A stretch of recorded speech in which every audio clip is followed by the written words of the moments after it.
Hello everyone, welcome back to my channel. So today I will be talking about a case of IOL exchange which is done for opacified intraocular lens. Before starting a case, I would like to tell about a short history of the patient. The patient was operated 4 years back and was implanted a hydrophilic acrylic foldable lens with a plate loop haptic design. These type of foldable IOLs are typically known for the deposition of calcium and phosphate at their surface as they are hydrophilic in nature. Now let's start with the case. As you can see that the fundal glow is not transmitted from the central part of the optic because of the opacity in the central area. So after making side ports and main ports, I am trying to create a space between the anterior and posterior capsule as they stick together after a few years. I am performing sweeping movement under the anterior capsule. After few attempts, I realized that the IOL bag complex is moving along my movement and it needs to be very gentle. So visco is injected below the anterior capsule and a space is created.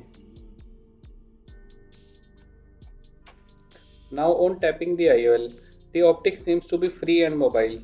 I am using blunt sense key to free the haptics from the capsular furnaces. My aim is to take out the complete IOL out of the bag and prevent the damage to the capsular bag. And one by one, I am pulling each haptic to the anterior chamber.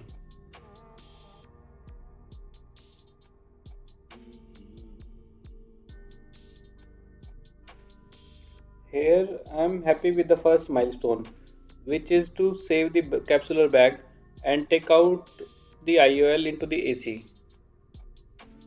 Now, the second challenge is to cut the IOL and take each piece out of the eye without damaging the endothelium, iris, and the capsular bag. So, for cutting the IOL, it should be in proper orientation. So, I am rotating it with the help of dialer. I will be using ball tip dialer in my left hand from the one side port and Vanna scissor in my right hand from the main port. So this is my first attempt to achieve this, but it is failed as visco is leaking from the main port and AC is getting shallow and IOL is slipping from the dialer.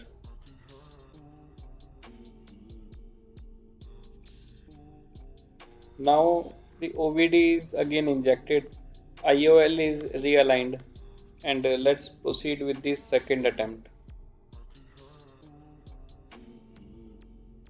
While doing second attempt, I am slightly more aggressive, but with better control and confidence. So few corneal faults are there, pigment dispersion is there, and anterior chamber is getting shallow. But finally, I have got two pieces of the IOL, that is two halves of the IOL, completely separated from each other. Now the next challenge is to take out these cut pieces through the main wood. Two factors about these opacified IOL must always be kept in mind. One is the sharp edges of the IOLs, and second is the foldability of these IOLs. So foldability of these IOLs is reduced as compared to the normal foldable IOL, and sharp edges of these IOLs may damage the endothelium and main wound while expressing them out.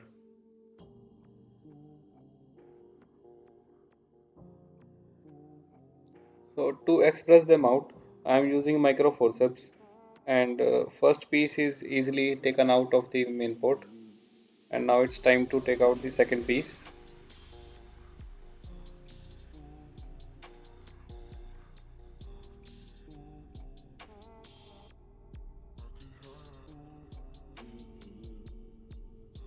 Now I am trying to take out the second piece while holding the haptic of the remaining piece, but not able to do so.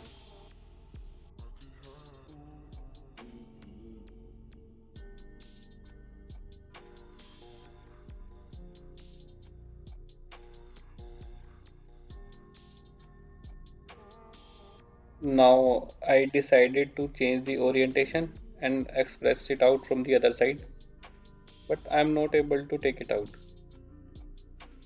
Now I understand that this is happening because of the rigid nature of the IOL and slightly larger size.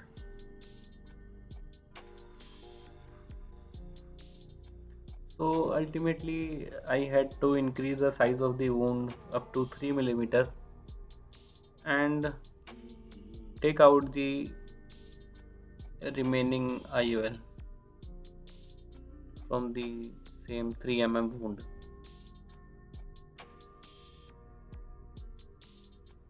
And with multiple twisting and rotating movement, I am able to take it out.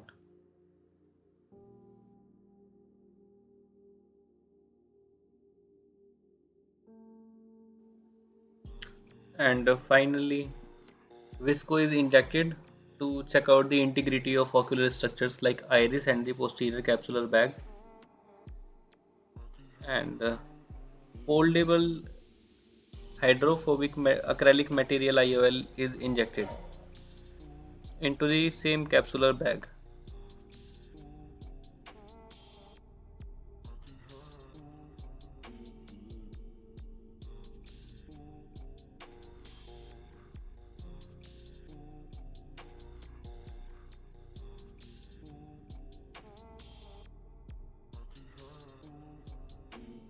Now the remaining OVD is removed with the help of irrigation and aspiration.